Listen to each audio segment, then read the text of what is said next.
श्रीधर स्वामी महाराज की जय। परम पूज्य सद्गुरु श्री रामचंद्र स्वामी महाराज की जय। पार्वती पते हर हर महादेव। सीताकांत स्मरण जय जय राम जय जय रघुवीर समर्थ। धूलिवंदनाचा दिवस आहे, अतिशय पवित्र असा हा दिवस आहे। काल होळी झालेली आहे आणि होळी खऱ्या अर्थानं जी आहे ती हुताशनी असं म्हणतो। हुताशनी पौर्णिमा संपन्न झालेली आहे। आध्यात्मिक अर्थ ह्या होळीचा खूप वेगळा आहे आणि सामान्य जगामध्ये जनामध्ये होळीचा अर्थ हा खूप वेगळा आहे। यावेळी खऱ्या अर्थानं थंड वातावरण जे असतं ते संपून उन्हाळा सुरू होतो। साथीचे रोग जे असतात ते यावेळी पसरत असतात।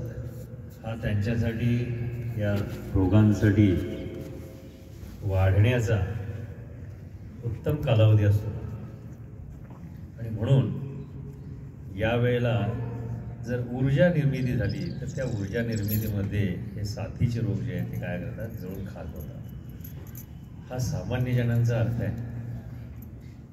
तथाकथित जे शास्त्र शिकलेले आहेत ते या पद्धतीनं समजतात। साथीचे रोग वाढू नयेत, नष्ट व्हावेत म्हणून होळी पेटवली जाते। परंतु आध्यात्मिक जगतामध्ये याचे अर्थ वेगवेगळे लावले गेलेले आहेत। ज्याला जसा भावला तसा त्यांना तो अर्थ लावलेला आहे। आणि मग खरा आध्यात्मिक अर्थ कोणता, तिथं सुद्धा कन्फ्युजन होतं। आपण सर्वात श्रेष्ठ काय समजतो तर संत वचन जे आहेत ते आपण काय म्हणत असतो, श्रेष्ठ आहेत। कारण काय तर ते साधनेमधून आलेले आहेत। लोकांनी एखाद्या गोष्टीवरती विचार करणं आणि त्याच्यातून काहीतरी सुचणं ही गोष्ट वेगळी आहे आणि आध्यात्मिक साधनेमधून काही गोष्टी निर्माण होणं हे म्हणजे ईश्वर दत्त जे देणगी असते ती घटना घडते त्यावेळेला। म्हणजे खरा आणि खरा अर्थ काय आहे हे त्यावेळी आपल्याला समजतं। पण होळी पौर्णिमेचा अर्थ जनाबाईंच्या एका सुंदर अभंगामध्ये त्यांनी दिलेला आहे की होळी आपण कशासाठी करतो। कालच माझ्या वाचनामध्ये आले, होळी पौर्णिमे दिवशी सांगितलं होतं की होळी आपण कशासाठी करतो, हे षड्रिपूंचं दहन करण्यासाठी होळी करायची असं सांगितलं आणि तसाच काहीसा अर्थ या होळीमध्ये विशद केलेला आहे। हा अभंग मला काल पाहण्यामध्ये आला आणि मग जाणवलं की ज्या गोष्टींचे विचार आपल्या मनामध्ये येतात आणि अभंगांमध्ये सुद्धा याच पद्धतीनं काही घटना दिलेल्या आहेत। तर जनाबाईंचं अभंग त्याच्यामध्ये जनाबाई काय म्हणतात, करा या साजरा होलिकेचा सण, मनाचे स्थान निवडिले। सगळं जे अध्यात्म आहे तुमचं मनावरती अवलंबून आहे। त्यामुळं आपण म्हणतो ना की मन चंगा तो कटवती में गंगा। आपलं मन जर स्वच्छ असेल तर जिथं ज्या ज्या गोष्टी आपण विचार करू शकतो ते ते तत्व तिथं अवतरतं। गंगेचं पाणी गंगेमध्ये असतं, परंतु मनामध्ये आपण भाव आणला आणि कमंडलूवरती हात ठेवला। आपण मंत्र म्हणतो ना, ओम कलशस्य मुखे विष्णू कंठे रुद्र समासित, हे काय आहे, हा भावच आहे आपला। याच्यामुळं आवाहन केल्यानंतर काय होतं, गंगेश यमुनेशैव गोदावरी सरस्वती नर्मदे सिंधू कावेरी जले अस्मिन् सन्निधिं कुरु असं सांगितलं। म्हणजे ह्या सर्व नद्या ज्या आहेत याच्या पात्रामध्ये सामावलेल्या आहेत, या जलामध्ये सामावले। म्हणजे हे तत्व जे आहे ते त्याच्यामध्ये आलेलं आहे। हे कशामुळे आलेलं आहे तर आवाहनामुळे आलेलं आहे। आणि आवाहन कोणी केलेलं आहे तर मनानं आवाहन केलेलं आहे। त्यामुळे हे सगळं जे आहे ते आपल्या मनावरती आहे।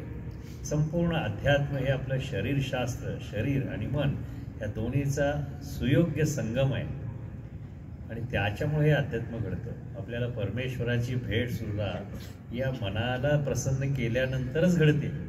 तुमचं मन दुःखी असेल तर तिथं परमेश्वर येणार आहे का? येणार नाही। रामदास स्वामींनी सुद्धा मनाचे श्लोक का लिहिलेले आहेत आणि मन अतिशय चंचल आहे, कोणाच्याही ताब्यात नाही येते। क्षणात आता एक विचार येतो तर क्षणात दुसरा विचार येतो। इतकं हे सगळं कालचक्राप्रमाणे चक्र ते फिरत असतं. मन, त्याचा वेग कोणीही जाणू शकत नाही आहे. याच्यावरती विजय मिळवलेला एकमेव होता आणि तो म्हणजे हनुमंत आहे. म्हणून त्याला म्हणते मनोजवम मारुततुल्य वेगम. वाऱ्याच्या वेगाची तुलना त्याला दिली आहे. तो वाऱ्याच्या पेक्षाही मोठ्या वेगानं धावू शकतो, पोहोचू शकतो. मनावरती ज्यानं विजय मिळवलेला आहे असं एकमेव होऊन गेलेलं आहे. म्हणजे प्रत्यक्ष परब्रह्म राम असून सुद्धा त्याचा मनावरती स्वतःच्या कंट्रोल नाही आहे. परंतु त्याचा शिष्य हनुमंत जो आहे याचा स्वतःच्या मनावरती कंट्रोल आहे. हे विशेष आहे. तसंच जनाबाईंनी या अभंगामध्ये सांगितलेलं आहे, करा या साजरा होलिकेचा सण. ही होलिका दहनाचा सण आहे. हे दहन केल्यानंतर आनंद होतो हे कसं काय कळतं? एखाद्या व्यक्तीला समजा जाळून टाकलं, हा आनंदोत्सव होऊ शकतो का? तर निश्चित नाही होऊ शकत. हिंदू धर्मामध्ये याला मान्यता नाही आहे. हिंसेला हिंदू धर्मामध्ये मुळीच मान्यता नाही आहे. मग असं असताना सुद्धा ह्या होलिकेचा सण साजरा करण्यासाठी त्याचं दहन करावं असं का सांगितलेलं आहे? तर याचा अर्थ पुढे जे काही चरणं दिली आहेत त्याच्यामध्ये त्यांनी विशद केलेलं आहे की कशासाठी हे दहन करायचं आहे. मनाचे स्थान निवडले. हे मनाचं स्थान जे हे निवडलं आहे, त्या सगळ्या गोष्टी कशा आहेत त्या मनावरती अवलंबून आहेत. म्हणून त्याचा बेस घेऊन हा अभंग पुढचा रचलेला आहे. ऐसे ते स्थान साधने सरावले, भक्तीने शिंपले केले सिद्ध. आता होळी आपण साजरी करतो तेव्हा काय करतो? ती जागा पवित्र करून घेत असतो, हो की नाही? ती जागा पवित्र करताना काय करतो? सडा सारवण करतो, रांगोळी घालतो त्याच्याभोवती. हे सगळं या अभंगामध्ये तिनं दिलेलं आहे. ते सारवण कशाचं केले? साधनांचं सारवण केले. साधन, समाधी साधन, संजीव नाम. साधन जे आहे याला काय केलेलं आहे? सडा सारवणाचं मुख्य दिलेलं आहे. त्यानं हे सारवलेलं आहे. हे कशाने साधवले? भक्तीने शिंपले केले सिद्ध. त्याचं शिंपण कशाचं केलेलं आहे? सडा सारवण कशाचं केलं? तर भक्तीने केलेलं आहे. विचार, संतांचे विचार कसे असतात विचार करा. आणि सामान्य माणसं आपण जर विचार केला असं काय केलं असतं? कशाने शिंपण केलं म्हटलं असतं आपण? गाईच्या शेणानं किंवा असं म्हटलं असतं. त्यांचा भाव काय होता की भक्तीनं शिंपण केलेलं आहे. आणि जमीन कशाची आहे? तर ते स्थान जे आहे ते मनाचं आहे, म्हणजे आपल्या शरीरावरती आहे. हा अभंग अतिशय विलक्षण आहे. जनाबाई कुठल्याही शाळेत गेल्या होत्या का? पण त्यांचा जर हा अभंग PhDच्या मुलांना ठेवला तर त्याचे अर्थ वेगवेगळे लावतील त्यांच्या मनाप्रमाणे. खरा अर्थ खूप वेगळा आहे. तर भक्तीचं शिंपण करून ती पवित्र केलेली जागा. कुठलीच जागा पवित्र केलेली? मनाची. कळलं का? मन पवित्र असेल तर सगळं काही साध्य होतं. मन पवित्र नसेल तर काही होत नाही. A sound mind in a sound body आपण म्हणतो. चांगलं मन हे चांगल्या शरीरामध्ये स्थापित असतं. तिथं त्याचं मन जर चांगलं असेल तर शरीर उत्तम राहतं. हे दोन्ही वाईस वर्षा गोष्टी आहेत, या एकमेकावरती डिपेंडंट आहेत. तर इथं जे आहे ही होळी काय कशा पद्धतीने सुरुवात केलेली आहे? तर ती ज्यावरती उभी केली जाते ती उभी करण्याचं स्थान म्हणजे कुठलं आहे? तर तुमचं मन आहे. आणि तिथं सडा सारवण कशाचं केलेलं आहे? तर भक्तीचं सडा सारवण केलेलं आहे. असं केलं. आता होळी उभी करायची म्हणजे खालती काय तर त्याला बेस पाहिजे. उभं करण्यासाठी काय आहे? आपण त्याच्यामध्ये काय करत असतो? ऊस किंवा एरंडाच्या गोष्टी करत असतो. उभं केलं पाहिजे, कारण एकावर एक अशी रचत जातात होळी. ही होळी रचत असताना त्याच्यामध्ये काय केलं जातं की तिथं खाली खड्डा केला जातो आणि त्या खड्ड्यामध्ये उभं काहीतरी असं पुरलं जातं. हे काय पुरलेलं आहे त्यांनी? तर समर्पण. आता हा खळगा जो समर्पणाचा आहे त्यांनी सांगितलं. समर्पणाचा अर्थ पाठीमागे आपण सांगितलेला आहे. समर्पण म्हणजे काय? सगळं त्यामध्ये स्वहा करून सगळं स्वहा करायचं आतमध्ये. त्याच्याबद्दल मोह ठेवायचं. समर्पण म्हणजे सर्वस्व अर्पण. कळलं का? सर्वस्व अर्पण म्हणजे काय? आपल्याजवळ जे काय आहे ते सगळं अर्पण करणे म्हणजे सर्वस्व अर्पण. असा अर्थ आहे का त्याचा? मग काय? जे असेल ते वाईट असेल ते टाका. स्व जर अर्पण केला तर सगळं अर्पण केल्यासारखं आहे. माणूस काय करतो? मी सगळं अर्पण करतो म्हणून पैसा करेल, धन करेल, आणखी काय काय गोष्टी करेल, पण स्व जो आहे हा अर्पण करत नाही.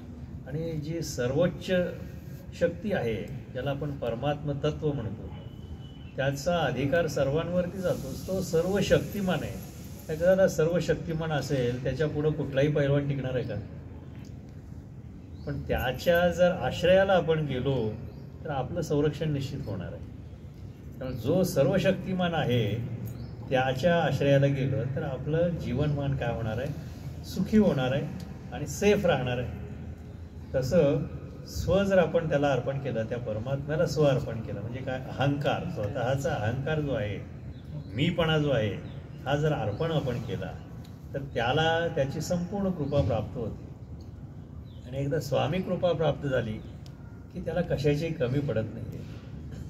म्हणून सर्वस्व समर्पण म्हणजे काय? सर्वस्व अर्पण. हा अर्थ खूप वेगळा आहे. बाहेरच्या जगामध्ये सांगतील की सगळं अर्पण करा, जसं समर्पण झालं.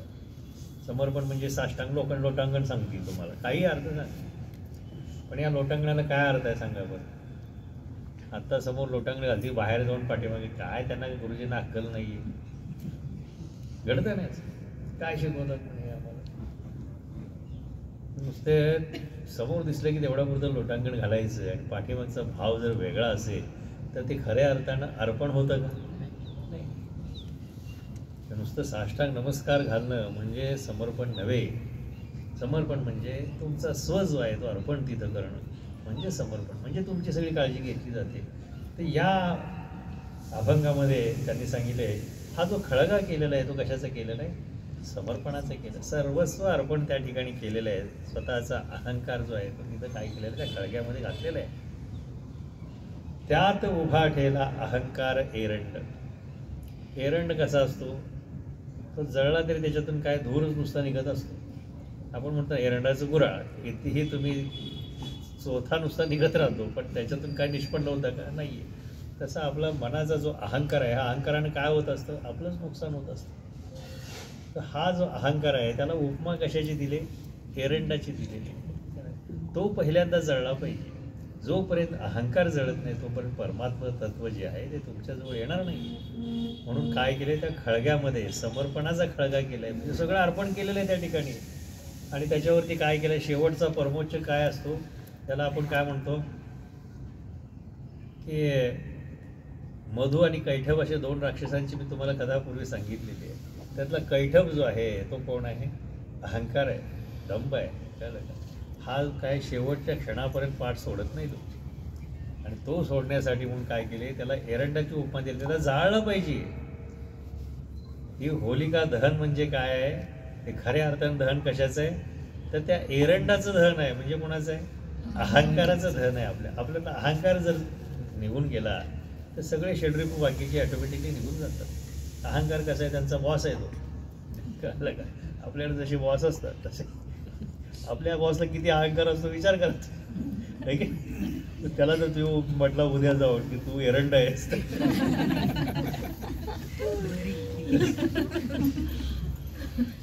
हा जो अहंकार आहे याला एरंडाची उपमा दिली या ठिकाणी. याला कवी कल्पना म्हणा किंवा हा आध्यात्मिक साक्षात्कार म्हणा, या दोन्ही घटना ज्या आहेत या ठिकाणी किती तंतोतंत त्यांनी बसवलेले आहेत. हा अभंग जनाबाईंनी केलेला आहे, ज्या कुठल्याही शाळेत गेलेल्या नाहीत, त्या अध्यात्माच्या शाळेत होत्या. त्यांच्याकडून हा जो अभंग आहे हा तयार झालेला आहे. रचियेला तेथे लाकडे वासनांची. आता हे जी कडेला लाकडं लावत असतो आपण प्रत्येकाच्या घरी जाऊन मागतो ना, होळीसाठी लाकडं द्या. ही कुठली लाकडं आहेत? वासना आहेत. या सगळ्या वेगवेगळ्या प्रकारच्या वासना आहेत. आणि ह्या वासनांचं काय करायचं आहे या ठिकाणी? त्यांचंही दहन केलं पाहिजे. आणि हे काही चिकटलं नाही पाहिजे आपल्याला. ज्यावेळेस हे सगळ्यांचं दहन होईल त्यावेळेस खऱ्या अर्थानं तुम्हाला परमात्म्याची प्राप्ती होणार आहे. म्हणून हे जे लाकडं आहे ती कशाची लाकडं आहेत? तर वासनांची आहे. म्हणजे जे वासनांचं जे उपमा दिलेली आहे हे सगळ्या लाकडाने दिलेली आहे. वेगवेगळी वासना आहेत माणसाला. आणि जोपर्यंत त्या सुटत नाही तोपर्यंत या इहलोकातून त्याची मुक्ती होत नाही. नाही तर पुनरपी जननम पुनरपी मरणम, ठीक आहे, हे सतत चाललेलं असतं. आणि ज्यावेळी या सगळ्यांचं दहन होतं त्यावेळी खऱ्या अर्थानं तो आत्मा जो आहे तो मुक्त होत असतो. म्हणून या ठिकाणी लाकडे वासनांच्या सांगितले. इंद्रिय गोवऱ्याची रास भरली. आता हे इंद्रिय जे आहेत हे सुद्धा दमन करावे लागतात. दमन केले तरी भावना वासना दमन होतात का? नाही होत माणसाच्या. इंद्रियांचं दमन होणं शक्य आहे, ते मानवाच्या अधीन आहे. परंतु वासनांचं दहन होणं किंवा दमन होणं हे मानवाच्या अधीन आहे का? नाही. कारण मन कोणाच्या ताब्यात आहे का? नाही. ज्याच्या ताब्यात मन आहे तेव्हा तो सगळं करू शकतो. परंतु या ठिकाणी ह्या वासना ज्या आहेत ते क्षणाक्षणाला बदलत असतात माणसाची. कारण हा लोभ जो आहे हा कधीही शरीराचा लोभ असू दे, मनाचा लोभ असू दे, वस्तूचा लोभ असू दे, ह्या सगळ्या प्रकारच्या ज्या आहेत त्याला वासनांची उपमा दिलेली आहे. कळलं का? ह्या कसल्या आहेत? हे इंद्रिय सुखावण्यासाठी आहे सगळं. इंद्रिय कशासाठी असतात? तर भोगासाठी असतात. आपण रावणाचं उदाहरण घेतलेलं होतं पाठीमागं. रावण म्हणजे काय सांगितलेलं आहे? 10 तोंड असलेला तो रावण होता का? हे इंद्रिय म्हणजे प्रत्येक तोंड आहे त्याचं, लक्षात ठेवा. बाहेरच्या जगामध्ये पिक्चरमध्ये तुम्ही बघता एक तोंड त्या रामानं कापलं की दुसरं तोंड त्या ठिकाणी येते. त्या दिसायला बघायला बरं वाटतं पिक्चर. पण आध्यात्मिकदृष्ट्या जर बघितलं तर असे 10 तोंड घेऊन चालणं शक्य आहे का?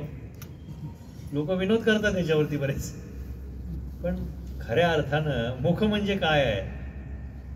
तर मुख म्हणजे हे इंद्रिय आहेत. कळलं का? जे भोग घेतात त्याला इंद्रिय म्हणतात. कळलं का? ती मुख आहेत आणि हे रावणाची मुख आहेत, लक्षात ठेवा. त्यामुळं कधीही तुमची हे तोंड जे आहे ते बंद होत नाही. याच्यावरती विजय मिळवण्यासाठी आपल्याला श्रीहरीचे पाय धरावे लागतात, त्याचं गुणगान गायला. दश इंद्रियांनी जर तुम्ही हरीचं गुणगान गायला लागाल तर खऱ्या अर्थाने त्या इंद्रियांवरती विजय प्राप्त होऊ शकतो आणि मग ही अयोध्या ही खऱ्या अर्थाने सुखी होती. झालं का? तर या ठिकाणी इंद्रिय गोवऱ्यांची रास भली. ही रास कशाची उभी केलेली आहे? तर इंद्रियांची केलेली आहे. सगळे इंद्रिय जे आहेत जे भोगणारे हे जोपर्यंत भोगण्याची इच्छा जी आपल्या मनामध्ये राहते तोपर्यंत आपल्याला मुक्ती मिळणार नाही आहे. मग मुक्ती मिळण्यासाठी म्हणून काय केलं पाहिजे? तर हे सुद्धा इंद्रिय जे आहेत नुसते दमन करून उपयोग नाही. दमन केले तरी वासना आपल्या पाठीमागे राहतात आणि म्हणून त्याची सुद्धा रास केली पाहिजे. आणि त्याची इथं काय केलेली? त्यांनी रास केलेली आहे. गुरु कृपा तैल अतिशय सुंदर सांगितलेलं आहे. गुरुकृपेशिवाय काहीही साध्य होतं का? नाही. तुम्ही भरपूर सगळं ठरवाल परंतु जर गुरुकृपा जर झाली नाही आहे तर ह्या सगळ्यांवरती तुम्ही विजय मिळवू शकणार आहे का? तर निश्चित नाही आहे. तेल जे वापरायचं आहे ते कुठलं वापरायचं? याच्यामध्ये पेटवण्यासाठी गुरुकृपेचं तेल वापरायचं. गुरुकृपा ही जी आहे ही तेलासारखी आहे. तुमच्यातले षड्रिपू जे आहेत, वासना आहे, दंभ आहे, इंद्रिय भोगण्याची आसक्ती आहे, हे सगळ्यावरती विजय कधी मिळवता येईल? तर तुमच्यावरती गुरुकृपा झाल्यानंतर होऊ शकते. म्हणून याला या ठिकाणी तेलाची उपमा दिली आहे.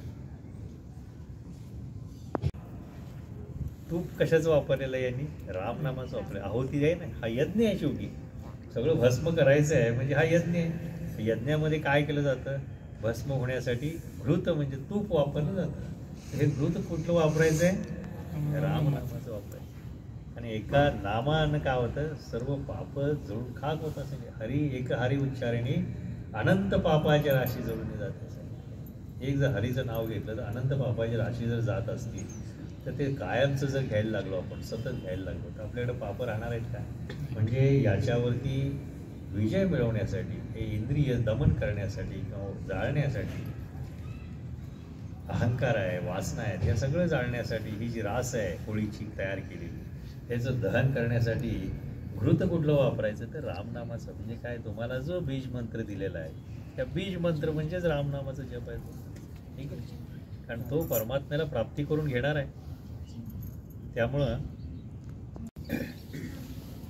या ठिकाणी जर रामनामाचं घृत तुम्ही वापरलं, म्हणजे तूप जर वापरलं तर ती होळी प्रज्वलित होणार आहे. अर्पिले तयात ऐसे केले. हे काय केलं? याचं अर्पण त्याच्यामध्ये केलेलं आहे. रेखिली भोवती सत्कर्म रांगोळी. आता होळी उभी केलेली आहे, मग आता त्याच्याकडेनं रांगोळी काढली पाहिजे की नाही? सुशोभित केलं पाहिजे आपल्याला. तर सुशोभित कशामुळे करायचं आहे? तर सत्कर्मांची रांगोळी घातली पाहिजे. आपल्याकडून कुठले वाईट कर्म होऊ नयेत. वाईट कर्माची रांगोळी घातली तर गोष्टी वाईट घडतील. कारण रांगोळी म्हणजे बंधन आहे. त्याला सुशोभीकरण जरी असलं तरी ते बंधन आहे आणि त्याच्यासाठी सत्कर्माची रांगोळी घातली पाहिजे. भावरंगाचे मेळी शोभिवंत. सगळ्यात महत्त्वाचा काय? तर भाव आहे तुमच्या मनातला. हा भाव काय? तर रंग आहेत वेगवेगळे. रंगात रंगल्याशिवाय श्रीरंग कळणार नाही. काय? जे जे लोक दूर राहतात, ह्या सत्संगापासून दूर राहत आहेत, विचार करा त्यांना हा रंग मिळणार आहे का? ज्या वेळेला आपण या रंगामध्ये मिसळू, भावरसाच्या रंगामध्ये मिसळू, त्यावेळेस खऱ्या अर्थानं आपली आणि श्रीरंगाची काय होणार आहे, भेट होणार आहे. श्रीरंग आणि आपण एक होणार आहे. म्हणून रंगात रंगल्याशिवाय श्रीरंग कळणार नाही आहे. नुसतं पिक्चर बघून किंवा कथा वाचून उपयोग नाही आहे. प्रत्यक्ष त्या उत्सवामध्ये सामील व्हायला पाहिजे. जे जे लोक बाहेर राहिलेले आहेत, आम्ही मीटिंगला येणार नाही आहे, आम्ही कार्यक्रमाला येणार नाही, माणसांची ॲलर्जी आहे आम्हाला, अशा लोकांना ह्या जनामध्येच लक्षात ठेवा, या जनामध्येच श्रीरंग आहे हे कळलं पाहिजे. दूर राहून काय प्राप्त होणार आहे? समाजापासून दूर जर प्राप्त राहिला तर तुमचा अहंकार नेहमीच बोकाळणार आहे. कळलं का? कारण त्याला प्रत्येक ठिकाणी हवा लागणाऱ्या गोष्टी बाहेरच्या जगामध्ये आहेत. इथं आल्यानंतर काय होतं, या सगळ्यांचं क्षमन होतं, दमन होतं. कळलं का? आणि म्हणून खऱ्या अर्थानं श्रीरंग कुठं असेल तर जनमानसामध्ये आहे. आणि त्याच्यातच जर मिसळायचं नाही असं ठरवलं तर विचार करा, तुम्हाला परमात्म्याची प्राप्ती होणार आहे का? अनेक युगापासून अनेक ऋषीमुनी हिमालयामध्ये अन्य ठिकाणी तपश्चर्या करत आहेत. त्यांच्या पापण्यासुद्धा इतक्या अशा लांब झालेल्या आहेत, कोणाला बघायचं डोळेवरती कोण बघावं लागतं त्यांना, एवढी तपश्चर्या करत आहेत. परंतु त्यांना सुद्धा हे साध्य नाही आहे जे तुम्हाला साध्य आहे सगळ्यांना. हे काय? कारण तुमच्यामध्ये इथं जे आहे तो श्रीरंग खऱ्या अर्थानं बसलेला आहे आणि तो तुम्हाला भेटणार आहे.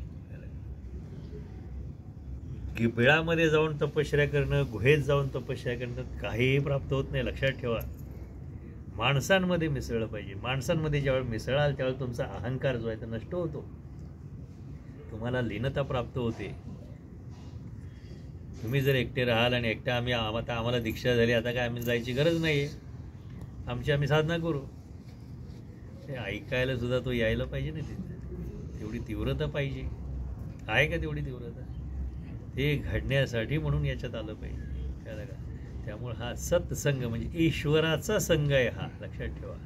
त्या ईश्वराचा संघ घडण्यासाठी म्हणून इथं यायचं आहे. ते जर नाही केलं आणि आम्हाला माणसांमध्ये यायचं नाही आहे, नका येऊ. तेलिनिशी रुसला वेळा, रागे कोरडा खातो बिडा, त्याने कासावीस जीव बापड होत आहे. तेलिनिशी राग आला, भांडण झालं, आता मी आजपासून म्हणे तेल अजिबात खाणारच नाही आहे. चटणीचे आपले बोगटे मारतोय, जीव कासावीस कोणाचा होणार आहे? त्याच होणार आहे. गंगा आली आळशीयावरी, आळशी राहिला आईलीकडे, ते तर काय कुणाचे गेले, ज्याचे त्याने अनहित केले. गंगा आली आहे, काठावरती उभं राहिलंय, अरे पण त्याच्यामध्ये डुबकी मार ना तू. पण मी डुबकी मारणार नाही, ती गंगा ऑटोमॅटिकली माझ्या अंगावर आली पाहिजे. असा जर भाव असेल तर त्याला काय प्राप्त होणार आहे का? प्रत्येकानं आपला उद्धार आपण स्वतः करून घेतला पाहिजे. उद्धरेद आत्मनात्मनम सांगितले, स्वतःचा उद्धार स्वतः करून घ्या. म्हणजे काय करा की क्रिया करायला महत्व आहे. लहानपणी शाळेमध्ये गोष्ट ऐकलेली आहे, जांभळाच्या झाडाखाली बसलेला माणूस, मिशीवरती जांभळ पडतं, कुठलंही कार्य न करणारा, कर्म न करणारा माणूस, जेवायला सुद्धा कोणीतरी हातात घालून द्यायचं तर तो खाणार. आता कर्मधर्म संयोगानं जांभळवरून पडलं, त्याच्या दैवामध्ये होतं, ते पडलं, ते काय झालं की त्याच्या मिशीवरती अडकून बसलं. आता तो म्हणलं माझ्या तोंडात का पडलं नाही, तोंडात पडलं पाहिजे, तो वाट बघत बसला. त्या तोंडात जाणार आहे का? त्याला जांभळ खाल्ल्याचं त्याला आनंद मिळणार आहे का? तर निश्चित नाही मिळणार. म्हणून क्रियमाणतेला सुद्धा तितकंच महत्व आहे. तर या ठिकाणी त्यांनी सांगितलेलं आहे की रेखिली भोवती सत्कर्म रांगोळी. सत्कर्माची रांगोळी जी आहे, कर्माला किती महत्व आहे विचार करा तुम्ही. कर्माला महत्व असल्यामुळंच या जगामध्ये प्रत्येकाला स्वतःचा उद्धार करून घेता येतो. नाही तर काहीच करायचं नाही आणि मला परमेश्वर भेटला पाहिजे असं म्हणायचं, हे शक्य आहे का? हे शक्य नाही. त्याच्यासाठी कर्माला महत्त्व आहे. आणि ती रांगोळी जी आहे ती सत्कर्माची काढलेली आहे. म्हणजे काय की प्रत्येक दिवसाच्या काठी काहीतरी तुम्ही सत्कर्म केलं पाहिजे. सत्कर्म म्हणजे काय की प्रत्येकाला, सत म्हणजे ईश्वर, कर्म, ईश्वराला प्रत्येक कर्म आपण अर्पण केलं पाहिजे, त्याला सत्कर्म म्हणतात. सत्कर्म म्हणजे चांगल्या आपल्याला वाटेल गोष्टी त्या नाही, प्रत्येक कर्म जे आहे ते आपण ईश्वराला अर्पण केलं पाहिजे. आणि ते कर्म काय होतं? मग सत्कर्म होतं. प्रत्येकामध्ये ईश्वर आहे, हे कार्य ईश्वराचं आहे हे समजून केलं पाहिजे. कळलं का? तर खऱ्या अर्थाने ते सत्कर्म होईल. नाहीतर जीवनामध्ये कोणी कार्यच करणार नाही. मग वाट बघत बसेल संधीची, मला कधी संधी मिळते, असं होणार आहे का? प्रत्येक क्षणाक्षणाला माणसाच्या पुढं संधी उपलब्ध असते, परंतु माझ्यासाठी संधी नाही आहे आलेली, मला कोणी सांगितलं नाही म्हणून जर अडून बसला तर कार्य घडणार आहे का? तर खरं सत्कर्म म्हणजे काय? सत म्हणजे ईश्वर, कर्म म्हणजे त्याला अर्पण केलेलं ते कर्म. त्या ईश्वराला प्रत्येक कर्म तुम्ही अर्पण करा म्हणजे सत्कर्म तयार होईल. हा त्याचा अर्थ आहे. आणि त्याची रांगोळी घालायची आहे, वाट बघत बसायची नाही संधीची. समजलं ना? असला पाहिजे, आपला भाव असला पाहिजे, ईश्वराला आकळण्याचा भाव जो आहे तो आपल्यामध्ये असला पाहिजे. यानं सत्कर्म करायचं आहे. म्हणजे काय की अधिष्ठान त्याचं आहे हे समजून प्रत्येक कृती कर्म केलं पाहिजे, म्हणजे सत्कर्म होत असतं. वैराग्य अग्निसी तया ते स्थापिले. आता किती सुंदर सांगितले बघा. अग्नीला इथं उपमा कशाची दिले? वैराग्याची. हे सगळं जे आहे ते कुठं चाललेलं आहे? आपल्या ह्या शरीरावरती आणि मनावरती चाललेलं आहे. ठीक आहे. विषय भोगाची वासना असेल, विचार करा, तर वैराग्य तिथे राहणार आहे का? ह्या सगळ्यांना जाळण्यासाठी काय लागतं? तर तुमचं मनाचं वैराग्य लागतं. ते जर नसेल तर ही होळी प्रज्वलित होणार आहे का? नाही होणार. हे सगळे षड्रिपू जे आहेत त्याचं जर ज्वलन करायचं असेल, त्याला जाळायचं असेल, तर त्याच्यासाठी होळी पेटवायला तितकीच ताकद पाहिजे की नाही? आणि ती कशाची आहे? आपल्यामधलीच ताकद आहे, ती वैराग्याची ताकद आहे. कळलं का? आणि वैराग्याच्या ताकदीनं काय होतं? तो अग्नी जो आहे तो वैराग्य आहे, तो या सगळ्याचं काय करू शकतो? भस्म करू शकतो. म्हणून या ठिकाणी सांगितले वैराग्य अग्निसी तया ते स्थापिले. अग्नीचं जे स्थापना आहे, त्या कुठलंही होम हवन करतो, होमकुंड करतो, पहिल्यांदा काय करत असतो आपण तिथं? की आपण अग्नीची स्थापना करत असतो. या ठिकाणी अग्नी कोणता वापरला आहे त्यांनी? वैराग्याचा अग्नी स्थापन केलेलं आहे, वैराग्य नावाचा. कळलं का? आवाज येतो का तिकडे? आपण बघितलं असं श्रीसुक्त म्हटलंय, श्रीसुक्ताच्या याला अग्नीच कुठला सांगितलेला आहे? जातवेद नावाचा अग्नी. तो अग्नी जो आहे तो काय करत असतो? की दैवतांना आवाहन करत असतो. आता हे जो आपल्या आतला हवन करायचं आहे याला कुठला अग्नी वापरला पाहिजे? आपलाच वापरला पाहिजे. तो कोणता अग्नी आहे? जो आपल्या जवळच आहे, तो वैराग्याचा अग्नी. त्याची स्थापना त्या ठिकाणी केली पाहिजे. यज्ञरूप आले झाली कृपा. आणि अशा प्रकारे हा याला यज्ञरूप आलेला आहे. म्हणजे हे होळी जी आहे ही कसे? हे खऱ्या अर्थानं यज्ञ आहे. त्याच्यात आहुती कुठल्या घालायच्या आहेत? वासनांची आहुती घालायची आहेत, अहंकाराची घालायची आहे. ठीक आहे. एरंड जो आहे तो कोण आहे? अहंकार आहे आपला. ठीक आहे. समर्पण कशाचं करायचं आहे तिथं? भक्तीचं करायचं. ठीक आहे. तो जो खळगा आहे तो कशानं भरायचा आहे? हवन कुंडाचा आतला जो खळगा असतो तो कशानं भरायचा आहे? भक्तीनं भरायचा आहे, समर्पणानं भरायचं आहे. आणि त्याच्यामध्ये अग्नी कुठला वापरलेला आहे? वैराग्याचा अग्नी वापरलेला आहे. आणि असं हे यज्ञ हवन कुंड आता तयार झालेलं आहे.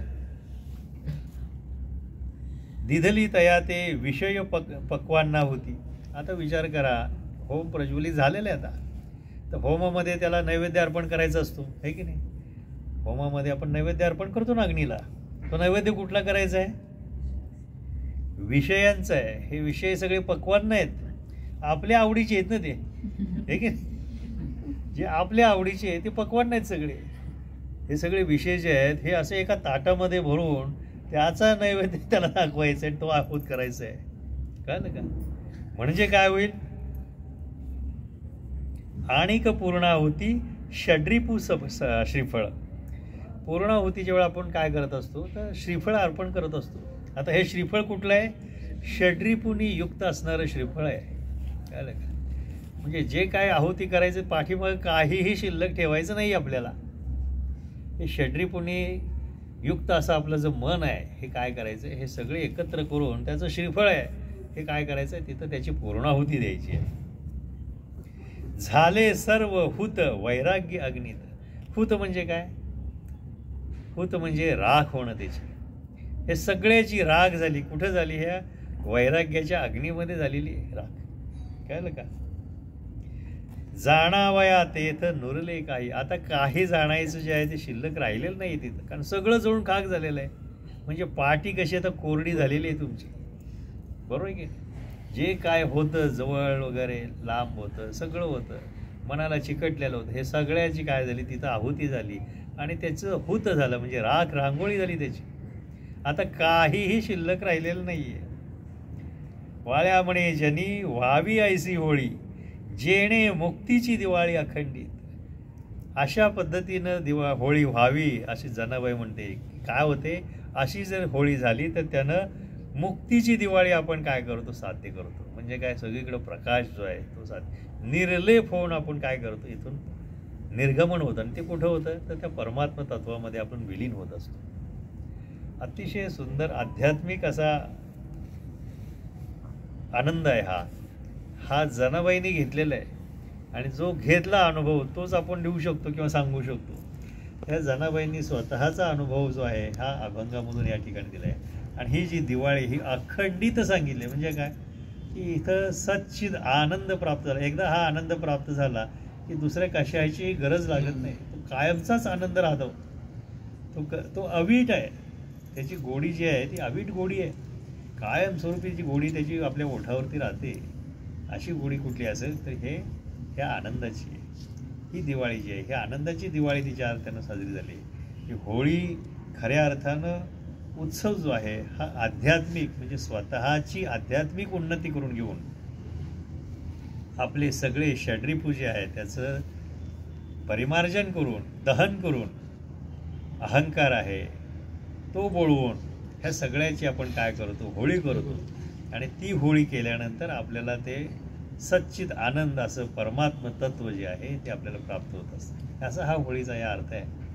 अतिशय सुंदर पद्धतीने या अभंगामध्ये सांगितलेलं आहे. आणि असे जे अभंग आहेत तुम्ही प्रत्येक संतांची जर अभंग बघितली तर वेगवेगळा अर्थ त्यांच्या अभंगांना असतो. वाटायला एकदम साधे अभंग वाटतात, परंतु अर्थ जो आहे अतिशय गूढ अर्थ आहे. परमात्म तत्व कसं प्राप्त करून घ्यायचं या अभंगामध्ये सांगितलेलं आहे. प्रत्येकानं या पद्धतीनं होळी साजरी केली पाहिजे. म्हणजे काय होईल की तुम्ही खऱ्या अर्थानं सुखी व्हा. आणि नंतर धुलीवंदनचा दिवस असतो, हे की नाही, त्याला आपण काय म्हणतो धुळवड. ग्रामीण भागामध्ये धुळवड फार वेगळ्या पद्धतीने साजरी करतात. आपल्याला तो विषय नाही आहे. आपला विषय काय आहे, आध्यात्मिक विषय आहे. म्हणाल मला सगळंच ज्ञान देत आहे आम्हाला तुम्ही. हो, काही लोक ज्ञान घेण्यासाठी आतुर असतात. धुलवड जे धुलीवंदन आपण म्हणतो, हे धुलीवंदन काय, याचं काय अर्थ, काय आध्यात्मिक अर्थ. तुम्ही कथा कदाचित ऐकली असेल की उद्धव म्हणून एक कृष्ण सखा होता, कृष्णाचा मित्र होता किंवा त्याचा चुलत भाऊ होता. आणि तो जन्मताच त्याला ब्रह्मज्ञान होतं. ब्रह्माचा तो विशेष कृपांकित होता. त्यामुळं त्याला सगळं माहिती होतं. कृष्ण जन्माला आल्यानंतर कृष्ण परब्रह्म आहे हे त्याला निश्चित माहिती होतं. भाव मनामध्ये तसाच होता. त्यामुळे त्यानं शेवटपर्यंत त्या काय परब्रह्माची सेवा केली, त्या सख्याची सेवा केली. एकदा काय होतं की याला तर सगळं ब्रह्मज्ञान आहे. मग श्रीकृष्ण काय सांगतो की मी आता काय त्या वृंदावनामध्ये जाणार नाही आहे. तू त्या गोपिकांना सांग आता काय, आता कृष्ण काय येणार नाही तुमच्याकडे. तुम्ही कशाला वेड्यासारखे त्याच्या ह्याच्यात थांबलाय, रडत बसताय, काय करताय, काय हे काय योग्य आहे का. तुम्ही खऱ्या अर्थानं काय केलं पाहिजे, स्वतःची आध्यात्मिक उन्नती करून त्या परब्रह्माची प्राप्ती करून घेतली पाहिजे. जरा तू तुझ्या भाषेत जाऊन सांग. आता तू ब्रह्मज्ञ आहेस, तेव्हा तू सांगू शकशील त्याला. तर तो उद्धव होता ना, तो उद्धव म्हणजे श्रीकृष्णासारखाच दिसायचा. त्याच वयाचे होते, दिसायलाही तसा होता, वेशही तसाच असायचा त्याचा, आणि बोलणंही तसं. कारण रोज नेहमी एकमेकाशी बोलणं, त्यामुळे भाषेवरती पण तेच प्रभुत्व. आता श्रीकृष्णाची आज्ञा आहे, हा म्हटलं ठीक आहे आपण ज्ञानी आहोत, हा भाव मनामध्ये आहे. तर ज्ञानी असल्यामुळं जी लोक ज्ञानी असतात ना त्यांना अतिमोठा अहंकार असतो. जगी हित पंडित सांडित गेली, अहंता गुणे ब्रह्मराक्षस झाले असं सांगितलेलं आहे. जे पंडित लोक असतात, पंडित म्हणजे ज्ञानी लोक जे असतात, त्यांना काय सगळ्यात मोठा बाधा असते तर त्याला अहंकाराची बाधा असते. फार मोठे अहंकारी असतात. माझ्याकडं ज्ञान आहे, ही जी ज्ञान आहे, ही जी भावना असते ना, ही फार मोठी अहंकाराची भावना. आणि त्याच्यामुळं काय होतं की हे लोक ब्रह्मराक्षस होतात, त्यांना सद्गती परत मिळत नाही. म्हणजे एवढं ज्ञान मिळवून सुद्धा काही उपयोग नाही, कारण अहंकारामुळे काय होतं, सर्व वाया जातं. तसा हा उद्धव जो होता तो ज्ञानी होता. ज्ञानी असले की त्याला अहंकार राहत नाही आहे, पण तो थोडंफार कुठेतरी असतं. तर श्रीकृष्णाच्या सहवासात जरी असला तरी सुद्धा वाटणार ना की मग राजाबरोबर आहे, असं नुसतं एखाद्याला वाटलं की मी राजाबरोबर आहे, तर तो अहंकार असतो बाकीच्या लोकांना दाखवण्यासाठीचा. तसं याला सांगितलं, अरे तू ज्ञानी आहेस, ब्रह्मज्ञानी आहेस, तू त्या काय कर, त्या गोपिकांना जाऊन सांग जरा, काय ते आत्मोद्धाराच्या 4 गोष्टी त्यांना सांग. पण त्यावेळेला तो म्हणतो ठीक आहे, आता तू म्हणतो तर मी जातो.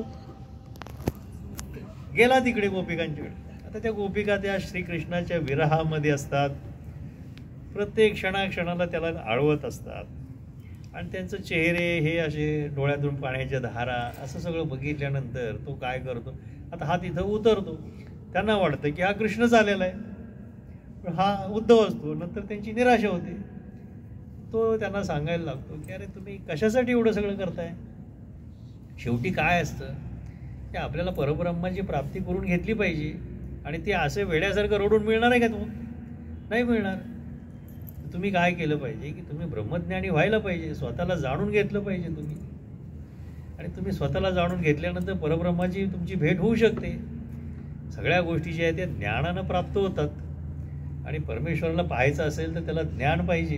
ज्ञान म्हणजे आत्मज्ञान पाहिजे, त्याला परोक्ष ज्ञान पाहिजे, तर त्याला तुम्ही जाणू शकता. तर त्यासाठी तुम्ही काय करा, साधना करा, असं तो सांगायला. त्या गोपिका आपल्या भावनावश असतात, आणि त्या म्हणतात हे तुम्ही काय सांगताय, आमच्या सगळ्या डोक्यावरून जाते, आम्हाला साधना वगैरे काय जमणार आहे का? नाही. तुम्ही हे सांगता हे कशासाठी करता सांगता? आणि तुम्हाला आत्ता सांगितलं ना की परमात्म्याची प्राप्ती, परब्रह्माची प्राप्ती करून घेण्यासाठी हे सगळं करायचं आहे. त्यामुळे आम्हाला याची काय गरज आहे? आम्ही विरहात जरी असलो, दुःखात जरी असलो, तरी सुद्धा त्याच्यात आम्हाला सुख आहे, आनंद आहे, कारण त्याचं नाव आम्ही विसरत नाही आहे इथं.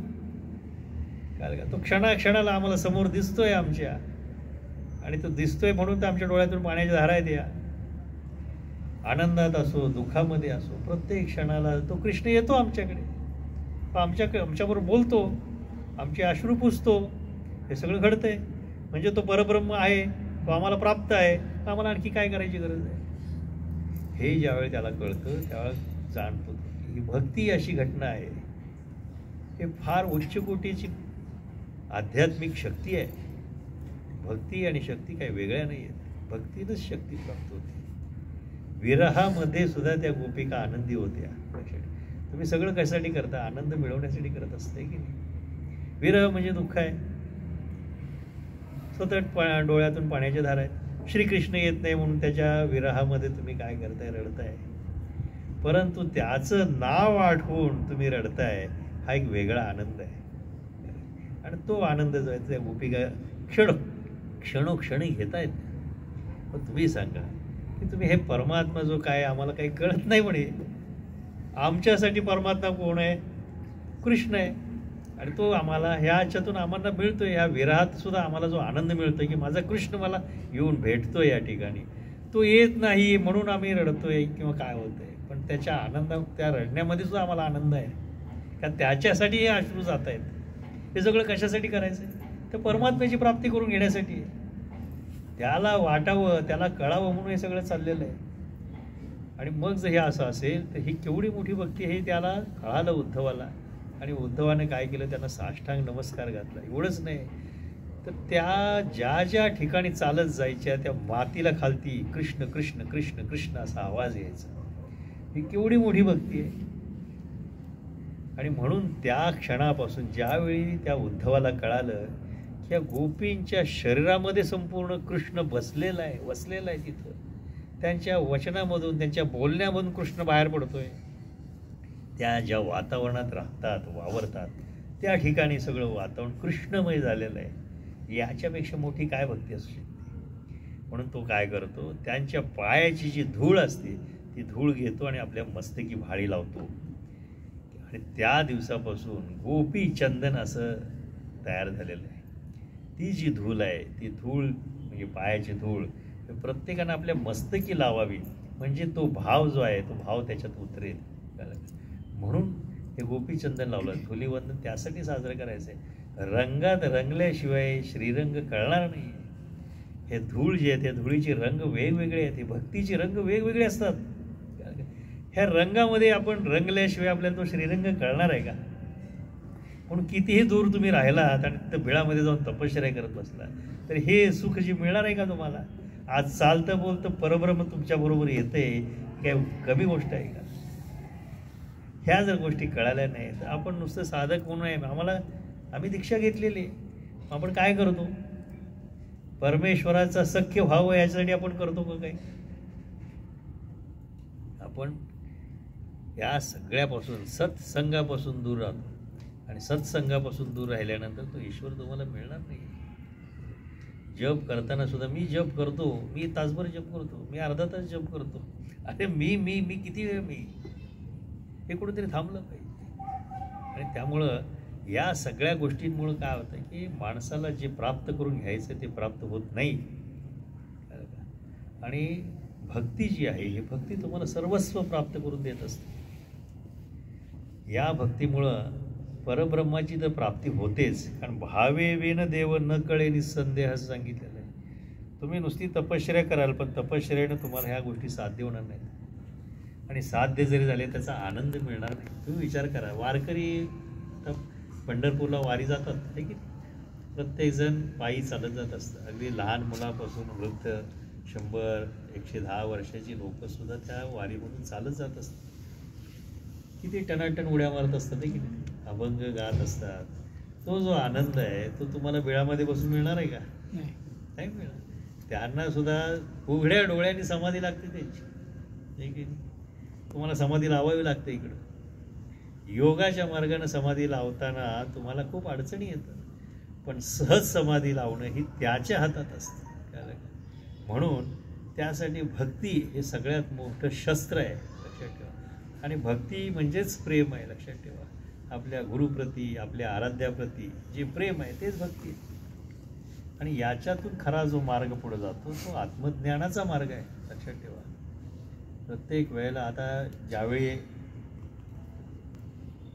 शंकराचार्य काशीमध्ये त्यांचे शिष्य लवाजमा होता त्यांच्याबरोबर ते निघाले होते आणि जाताना त्यांचं लक्ष एका वाड्यामध्ये एक वृद्ध ब्राह्मण होता त्याच्याकडे जातं.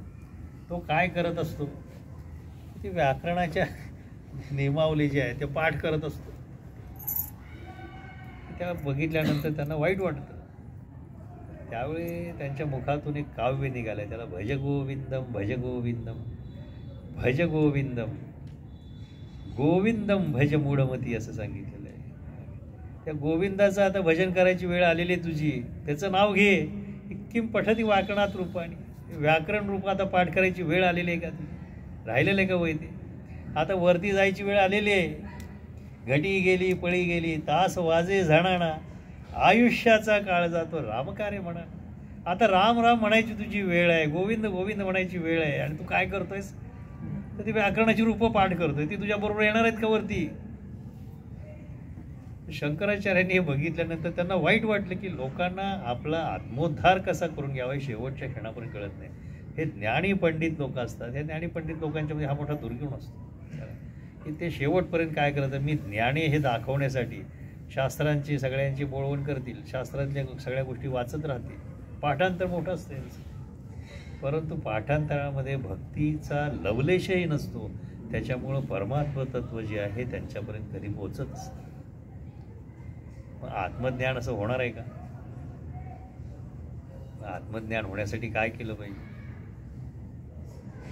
काय करायला पाहिजे? भक्ती केलीच पाहिजे. पण आत्मज्ञान कशाने होऊ शकतं? तुम्हाला ज्ञान प्राप्त जे आहे ते कशामुळे होऊ शकतं? हे शंकराचार्यांच्या ह्या भजनामध्ये दिलेलं आहे त्यांनी. कुरुते गंगा सागर गमनम व्रतपालन अथवा दानम ज्ञानविहीन सर्व मतेन भजती न मुक्ती जन्मशतेन. कुरुते गंगा सागर गमनम. तुम्ही गंगा सागर सगळ्यामध्ये ह्या गंगा सागरामध्ये जर आंघोळ केली तर आपल्या पापाचं परिमार्जन होतं असं सांगितलेलं आहे.